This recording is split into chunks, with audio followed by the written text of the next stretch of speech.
Hi friends, welcome back to my channel. ಇವತ್ತಿನ ವಿಡಿಯೋದಲ್ಲಿ ವರಮಹಾಲಕ್ಷ್ಮಿ ಹಬ್ಬವನ್ನು ನಮ್ಮ ಮನೆಯಲ್ಲಿ ಅತ್ಯಂತ ಸರಳವಾಗಿ ಹಾಗೆ ತುಂಬಾ ಶ್ರದ್ಧೆ ಭಕ್ತಿ ಹಾಗೆ ತುಂಬ ಖುಷಿಯಿಂದ ನಮ್ಮ ಮನೆಯಲ್ಲಿ ಮೊದಲ ಬಾರಿಗೆ ಹೇಗೆ ಆಚರಿಸಿದ್ವಿ ಅನ್ನೋದನ್ನ ಈ ವಿಡಿಯೋದಲ್ಲಿ ತೋರಿಸ್ತಿದ್ದೀನಿ. ಇವತ್ತು 6:50 ಒಳಗೆ, ಬೆಳಗಿನ ಜಾವ 6:50 ಒಳಗೆ ಕಲಶ ಕೂರಿಸ್ಬೇಕಿತ್ತು. ಹಾಗಾಗಿ ಸ್ವಲ್ಪ ಬೇಗನೆ ಎದ್ದಿದ್ದೆ, 3 ಗಂಟೆಗೆಲ್ಲ ಎದ್ದಾಗಿತ್ತು. ದೇವರಿಗೆ ನೈವೇದ್ಯ ಮಾಡಬೇಕಲ್ಲ, ಹಾಗಾಗಿ ಮನೆಯೆಲ್ಲ ಒರೆಸ್ಕೊಂಡು ಕ್ಲೀನ್ ಆದಮೇಲೆ ಸ್ನಾನ ಮಾಡಿಕೊಂಡು ಮಡಿಯಿಂದ ನೈವೇದ್ಯಕ್ಕೆ ಅಂತ ಅಕ್ಕಿನ ಬೇಯಿಸಕ್ಕಿಟ್ಟೆ. ಇದು ಯಾವ ಅಕ್ಕಿ ಅಂದರೆ ಗಂಧಸಲಾಯಿ ಅಂತ ಅಕ್ಕಿ ಬರ್ತದೆ, ಇದರಿಂದನೇ ಹಾಲು ಪಾಯಸ ಮಾಡಿದರೆ ಒಳ್ಳೆ ಪರಿಮಳ ಇರ್ತದೆ. ಇದನ್ನು ಚೆನ್ನಾಗಿ ತೊಳೆದು ಒಂದು 2 ರಿಂದ 3 ವಿಸಿಲ್ ಕೊಟ್ಕೊಂಡ್ರೆ ಒಳ್ಳೆ ಬೆಂದು ಒಳ್ಳೆದಾಗ್ತದೆ ಇದು ತಿನ್ನಲಿಕ್ಕೆ. ಹಾಗಾಗಿ ಇದನ್ನು ಕುಕ್ಕರಲ್ಲಿ ಇಟ್ಟು ಬೇಯಿಸ್ಕೊಂಡೆ. ಈ ಕುಕ್ಕರ್ ಕೂಡ ಅಷ್ಟೇ, ಇದರಲ್ಲಿ ನಾನು ಯಾವುದೇ ಥರದ ನಾನ್ ವೆಜ್ ಎಲ್ಲ ಹಾಕಲಿಲ್ಲ, ಹಾಗಾಗಿ ಇದನ್ನೇ ಯೂಸ್ ಮಾಡಿದೆ. ಶುದ್ಧವಾಗಿರ್ಬೇಕಲ್ಲ ಪಾತ್ರೆ ಎಲ್ಲ, ಅದಕ್ಕಾಗಿ. ಆನಂತರ ಇದು ಬೇಯೋ ಅಷ್ಟೊತ್ತರಲ್ಲಿ ಇನ್ನೊಂದು ಕೋಸಂಬರಿ ಮಾಡಬೇಕಿತ್ತು, ಅದನ್ನು ಮಾಡಿಕೊಂಡೆ. ಸ್ವಲ್ಪ ಕಡಲೆಬೇಳೆಯನ್ನು ನೆನೆ ಹಾಕಿದ್ದೆ ರಾತ್ರಿನೇ. ಕಡಲೆಬೇಳೆ, ದಾಳಿಂಬೆ, ಹಾಗೆ ಒಂದು ಮೆಣಸಿನಕಾಯಿ, ಉಪ್ಪು ಮತ್ತು ಸ್ವಲ್ಪ ತೆಂಗಿನಕಾಯಿ ಹಾಕಿ ಮಿಕ್ಸ್ ಮಾಡ್ಕೊಂಡಿದ್ದು. ಇದು ಕೂಡ ದೇವರಿಗೆ ಇಡ್ತಾರೆ. ಹಾಗೆ ಒಂದು ಬಗೆ ಸ್ವೀಟ್ ಕೂಡ ಮಾಡಬೇಕಿತ್ತು, ಹೋಳಿಗೆ ನಿಪ್ಪಟ್ಟು ಏನಾದರೂ ಮಾಡಬೇಕು. ಆದರೆ ನನಗೆ ಈ ಸಲ ಸ್ಟಾರ್ಟಿಂಗ್ ಅಲ್ಲ, ನನಗೆ ಒಬ್ಳಿಗೆ ಕಷ್ಟ ಆಗ್ತದೆ ಅಂತ ನಾನು ಈ ಸಲ ಮಾಡಲಿಲ್ಲ. ಇದು 2ನೇ ಮಾಡಿಕೊಂಡೆ, ಹಾಲು ಪಾಯಸ ಹಾಗೆ ಈ ಕೋಸಂಬರಿ ಮಾತ್ರ. ಇದಾದ್ಮೇಲೆ ಹಾಲು ಪಾಯಸಕ್ಕೆ ಹಾಲನ್ನು ಕುದಿಸ್ಲಿಕ್ಕಿಟ್ಟೆ. ಇದು ಹಾಲು ಪಾಯಸ ಮಾಡೋದಕ್ಕೂ ಕೂಡ ಅಷ್ಟೇ, ಪಾತ್ರೆ ಎಲ್ಲ ಶುದ್ಧವಾಗೇ ಇರಬೇಕು. ಹಾಗಾಗಿ ನಾನು ಹೊಸ ಪಾತ್ರೆನೇ ಯೂಸ್ ಮಾಡ್ತಿದ್ದೀನಿ ಇಲ್ಲಿ. ಇದರಲ್ಲಿ ಇದುವರೆಗೂ ಏನು ಮಾಡಲಿಲ್ಲ, ತಂದದ್ದು ಹಾಗೆ ಇತ್ತು. ಸೊ ಇದು ನನಗೆ ಕಂಫರ್ಟ್ ಅನಿಸಿತು. ಇವತ್ತು ಸ್ವಲ್ಪ ಜನಕ್ಕೆ ಅಲ್ಲ, ಇದರಲ್ಲಿ ಆಗ್ಬೋದು ಅಂತ ಇದರಲ್ಲೇ ಮಾಡಿಕೊಂಡೆ. ನಾನಿಲ್ಲಿ ಹಾಲು ಪಾಯಸ ಮಾಡೋದಕ್ಕೆ ಈ ಮಿಲ್ಕ್ನ ತಗೊಂಡೆ. ಗುಡ್ ಲೈಫ್ ಮಿಲ್ಕ್ ಇದೆಲ್ಲ ಟೆಟ್ರಾ ಪ್ಯಾಕ್ ಅಂತ ಬರುತ್ತಲ್ಲ, ಇದು ಗಟ್ಟಿ ಹಾಲು ಒಳ್ಳೇದಾಗ್ತದೆ ಪಾಯಸಕ್ಕೆಲ್ಲ. ಇದರಲ್ಲಿ 2 ಪ್ಯಾಕೆಟ್, ಆಮೇಲೆ ನಮ್ಮದು ನಾರ್ಮಲ್ 1 ಪ್ಯಾಕೆಟ್ ಹಾಕಿದೆ ಹಾಲನ್ನು. ಹಾಲು ಮತ್ತು ಸಕ್ಕರೆನ ಒಟ್ಟಿಗೆ ಕುದಿಸೋಕ್ಕೆ ಇಟ್ಟೆ. ಹಾಗೆ ಹಾಲು ಕುದಿದಾದ್ಮೇಲೆ ಸ್ವಲ್ಪ ಬೆಂದಿರೋ ಅಕ್ಕಿ, ಆಮೇಲೆ ಸ್ವಲ್ಪ ಏಲಕ್ಕಿ, ತುಪ್ಪ, ಹುರಿದಿರೋ ಗೋಡಂಬಿ, ದ್ರಾಕ್ಷಿ ಇದನ್ನೆಲ್ಲ ಹಾಕಿ ನನ್ನ ನೈವೇದ್ಯಕ್ಕೆ ಹಾಲು ಪಾಯಸ ರೆಡಿ ಆಯಿತು. ಈ ನೈವೇದ್ಯದ್ದು ಕೆಲಸ ಎಲ್ಲ ಆಗೋವಾಗಲೇ 5 ಗಂಟೆ ಆಗಿತ್ತು. ಇನ್ನು ನನಗೆ ದೇವರ ಮನೆ ಒಳಗೆ ತುಂಬ ಕೆಲಸ ಇರುತ್ತಲ್ಲ, ಹಾಗಾಗಿ ಬೇಗ ಹೊಸ್ತಿಲು ಎಲ್ಲ ಬರೆದು ದೇವ್ರ ಕೆಲಸನ ಶುರು ಮಾಡಿದೆ.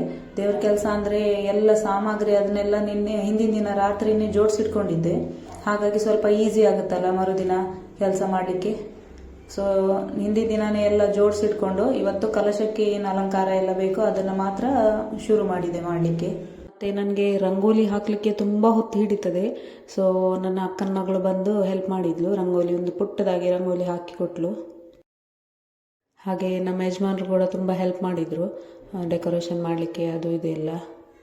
ನಾನು ಯಾವಾಗಲೂ ಬೇರೆಯವ್ರು ಮಾಡೋದನ್ನು ನೋಡ್ತಿದ್ದೆ, ಬೇರೆಯವ್ರ ಮನೆಗೆ ಹೋಗೋದು, ಹಾಗೆ ದೇವಸ್ಥಾನಕ್ಕೆಲ್ಲ ಹೋಗೋದು. ಈ ಸಲ ನನ್ನ ಮನೆಯಲ್ಲೇ ಫಸ್ಟ್ ಮಾಡೋದ್ರಿಂದ ಕೆಲವೆಲ್ಲ ಹಿಂದಿನ ದಿನ ಜೋಡಿಸ್ಕೊಳ್ಳೋದನ್ನೆಲ್ಲ ಮರ್ತು ಬಿಟ್ಟಿದ್ದೆ. ಹಾಗಾಗಿ ನೆಕ್ಸ್ಟ್ ಡೇಗೆ ಸ್ವಲ್ಪ ಕಷ್ಟ ಆಯಿತು ನನಗೆ, ಅಂದರೆ ಟೈಮಿಗೆ ಮುಗಿಬೇಕಲ್ಲ. ಹಾಗಾಗಿ ಕೆಲವೆಲ್ಲ ಬಿಟ್ಟು ಹೋಗಿತ್ತು, ಅದನ್ನು ಈ ದಿನವೇ ರೆಡಿ ಮಾಡ್ಕೊಂಡೆಲ್ಲ ಇಟ್ಕೊಂಡೆ.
ಎಲ್ಲ ರೆಡಿಯಾಗಿ ಮತ್ತು ಇವರು ಪಾನಕಕ್ಕೆ ಕೂಡ ರೆಡಿ ಮಾಡಿಕೊಂಡ್ರು. ಅಷ್ಟೊತ್ತಿಗೆ ಸ್ವಲ್ಪ ಮಂದಿಗೆ ಕರೆದಿದ್ದೆ, ನಮ್ಮ ನೇಬರ್ಸ್ ಹಾಗೆ ಅಮ್ಮ ಚಿಕ್ಕಮ್ಮ ಇವರನ್ನೆಲ್ಲ ಕರೆದಿದ್ದೆ. ಅವರೆಲ್ಲ ಬಂದರು. ಫೈನಲ್ ಆಗಿ ಈ ಥರ ಆಯಿತು. ದೀಪ ಬೆಳಗಿಸಿ ಸ್ಟಾರ್ಟ್ ಮಾಡಿದ್ವಿ ನಾವು ಪೂಜೆನ.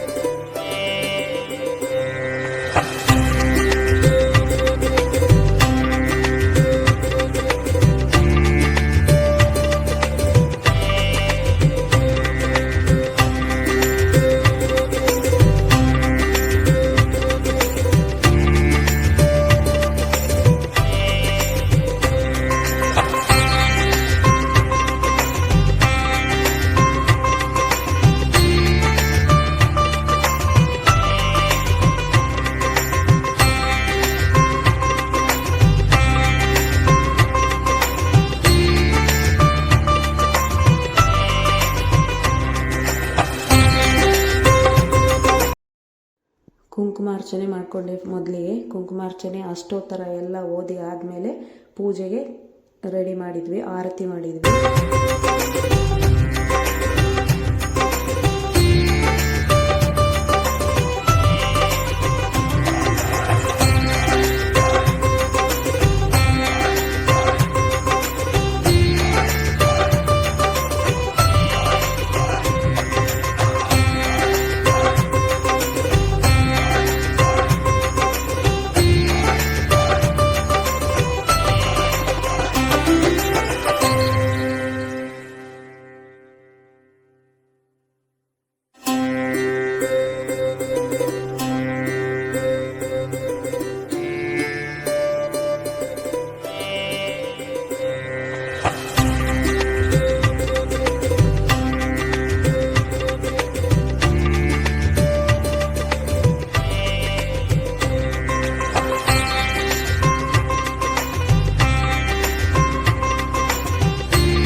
ओम पार्वत्ये नमः, ओम परमाये नमः, ओम दैवे नमः, ओम ब्रह्म विद्या प्रदायिने नमः, ओम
ಪೂಜೆ ಎಲ್ಲ ಮುಗಿದ ಮೇಲೆ ಆರತಿ ಎಲ್ಲ ಕೊಟ್ಟು ಹಾಗೆ ಬಂದಿರೋ ಮುತ್ತೈದೆಯರಿಗೆ ಬಾಗ್ನ ಕೂಡ ಕೊಟ್ವಿ.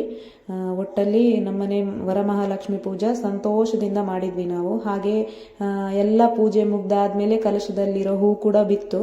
ಅದೊಂದೊಂಥರ ಸಮಾಧಾನ ನನಗೆ. ಯಾಕೆಂದರೆ ಸ್ವಲ್ಪ ಗಡಿಬಿಡಿ ಮಾಡಿಕೊಂಡೆ, ಅಂದರೆ ಇರೋ ಮುಹೂರ್ತದಲ್ಲಿ ಪೂಜೆ ಮುಗಿಬೇಕಲ್ಲ. 9 ಗಂಟೆ ಅಷ್ಟೊತ್ತಿಗೆ ನಂದು ಎಲ್ಲ ಪೂಜೆ ಎಲ್ಲ ಮುಗಿದು ಬಂದಿರೋರಿಗೆ, ನಮ್ಮ ಕಡೆ ಇಲ್ಲಿ ಹಲವಾರು ದೇವಸ್ಥಾನಗಳಲ್ಲಿ ಸಾಮೂಹಿಕ ವರಮಹಾಲಕ್ಷ್ಮಿ ಪೂಜೆ ಮಾಡ್ತಾರೆ, ಅಲ್ಲಿಗೆಲ್ಲ ಹೋಗುವವರಿದ್ದರು. ಅವರಿಗೆಲ್ಲ ಸರಿ ಆಯಿತು. 9 ಗಂಟೆಗೆ ಇಲ್ಲಿ ಮುಗಿದು ಅಲ್ಲಿ 10 ಗಂಟೆಗೆಲ್ಲ ಅಲ್ಲಿ ಹೋದರು. ಹಾಗೆ ಕೆಲವರು ಕಲಶನ ಒಂದು ದಿನ ಇಟ್ಟು ಮರುದಿನ, ಮತ್ತು ಕೆಲವರು 3 ದಿನ ಎಲ್ಲ ಇಡ್ತಾರಂತೆ. ನಾನು ಅದೇ ದಿನ ಮುಸ್ಸಂಜೆಯಲ್ಲಿ ಕಲಶಕ್ಕೆ ದೃಷ್ಟಿ ಆರತಿ ಮಾಡಿ ಆಮೇಲೆ ಕಲಶನ ವಿಸರ್ಜನೆ ಮಾಡಿದೆ. ಓಕೆ ಫ್ರೆಂಡ್ಸ್, ಇವತ್ತಿನ ವಿಡಿಯೋ ಇಷ್ಟ ಆಗಿದೆ ಅಂತ ಅನ್ಕೊತೀನಿ. ಇಷ್ಟ ಆದಲ್ಲಿ ನನ್ನ ವಿಡಿಯೋನ ಲೈಕ್ ಮಾಡಿ, ಹಾಗೆ ಸಬ್ಸ್ಕ್ರೈಬ್ ಮಾಡೋದನ್ನು ಮರಿಬೇಡಿ. ಇನ್ನೊಂದು ವಿಡಿಯೋದಲ್ಲಿ ಸಿಗೋಣ. ಬಾಯ್.